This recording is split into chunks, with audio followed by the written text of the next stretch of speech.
Here we go with the Game 3 recap between Jan Nepomniachtchi playing white, Magnus Carlsen playing black.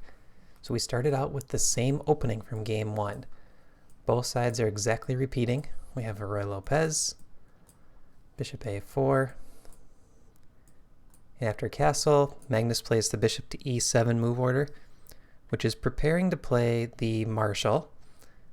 So we see rook e1, b5, bishop to b3, castle. Now, if white plays c3, black can play d5, and this is called the Marshall Gambit. And this is something that a lot of top-level players are really well booked up for from the black side and the white side. But I believe a lot of the lines tend to be draws, and they're also very tactical in a way where black has the attack. So I think Jan wants to avoid the Marshall Gambit, and a lot of players do from the white side. So he played 8a4. And in the last game, he played 8h3. So Jan was the first player to deviate from their round number 1. We see bishop to b7 by Magnus, d3, d6, knight b to d2, rook e8. So we have a very quiet, kind of solid position. And one thing I like to do is I like to look at the reference database on ChessSpace, the online database, and I see what the players have played.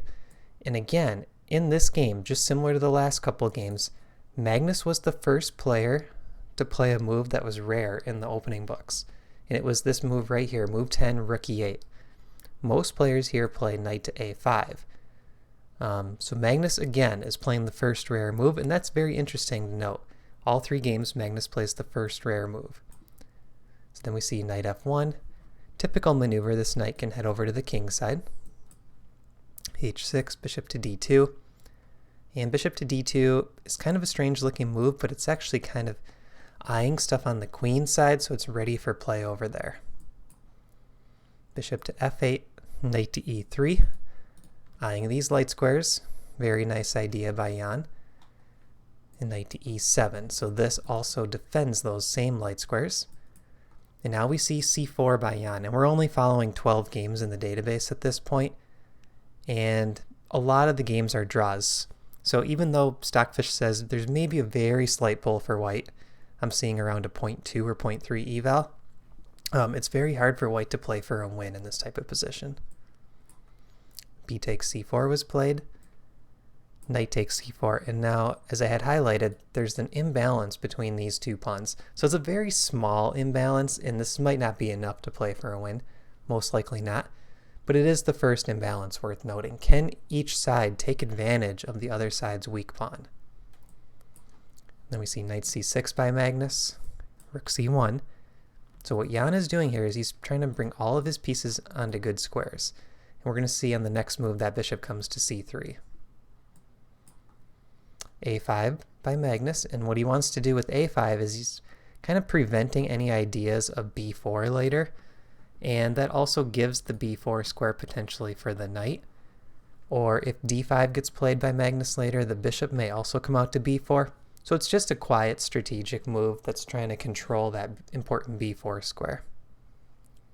Then we see bishop to c3 by Jan, and I was starting to get a little bit excited for Jan's position because I see d4 coming, and both of these bishops point at black's king.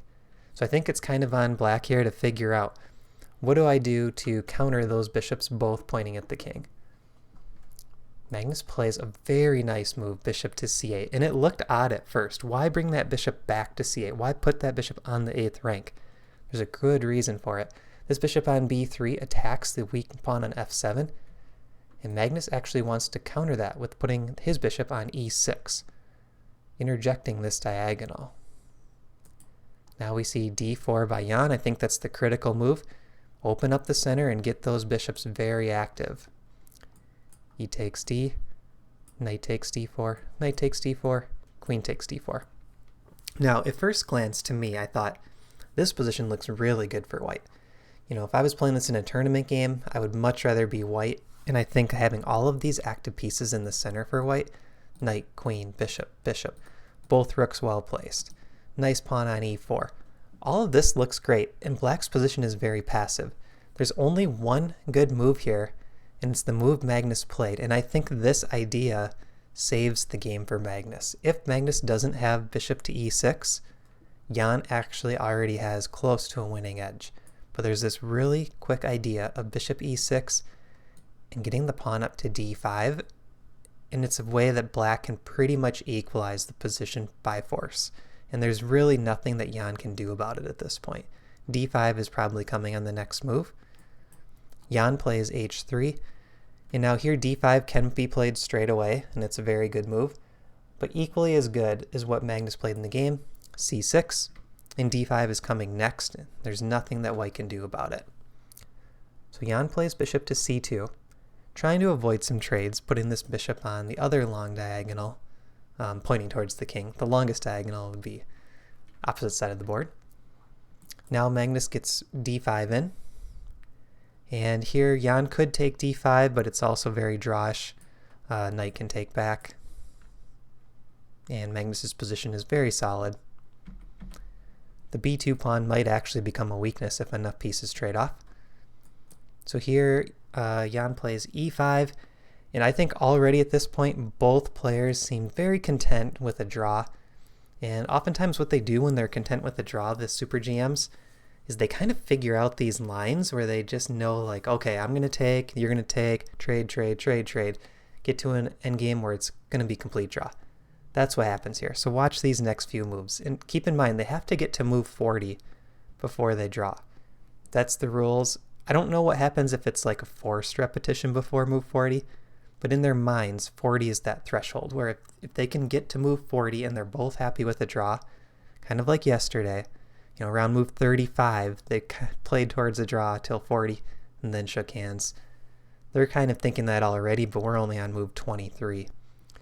So we see d takes c4, queen takes d8, Magnus takes back, e takes f6. So now we have 2 rooks and 2 bishops each, and Magnus finds the best move, bishop to b4, forcing even more trades. F takes g, bishop takes c3, b takes c3, king takes g7. Now again, equal number of rooks, bishops, pawns. There are these 2 pawns for Magnus, but they can't easily be attacked, and the black rook wants to come down to d2. This other rook may come down to b2. Really, there's nothing for white to attack, and we're going to see in a few moves they're going to agree to a draw. King f1 was played by white. Carlsen plays rook a to b8, threatening to come down to b2.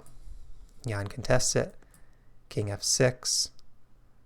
Then we see a swap of rooks. Rook takes b8, rook takes b8, rook b1, and both players know the more they trade off, the closer it's getting to that draw result. So we see these rooks trade. King e5, king e2. Centralize the rooks. Typical endgame technique. f5, bishop c2, f4, bishop b1, c5, bishop c2. Jan's just going back and forth with the bishop. Magnus is pushing all the pawns up the board, knowing that none of them are weak. Bishop d7, f3. Now they're making it even more obvious that this is going to lead to a draw. They just keep repeating, pushing their pawns when possible. King e2, king e5, and now we're at move 41, king f2, draw agreed. So game 3, very quiet draw, and interesting because in games 1 and 2, Magnus pushed hard for the win. Both games gambiting. Game 1 was a pawn. Game 2 was a gambit of 3 points. It was a rook and a pawn for a minor piece. That was a really big gambit. In this game, Magnus does not sacrifice any material, but with the black pieces, he proved to Jan, I can very easily draw you in a Roy Lopez. So from a psychological point of view, I think this is a win for Magnus. Now in the remainder of the match, Magnus has 1 extra game with the white pieces. So I'll see you guys in game 4. Very interested to see what Magnus plays. Is he going to come out with something new or play something similar to game 2? All right, see you for the game 4 recap. Thanks for watching.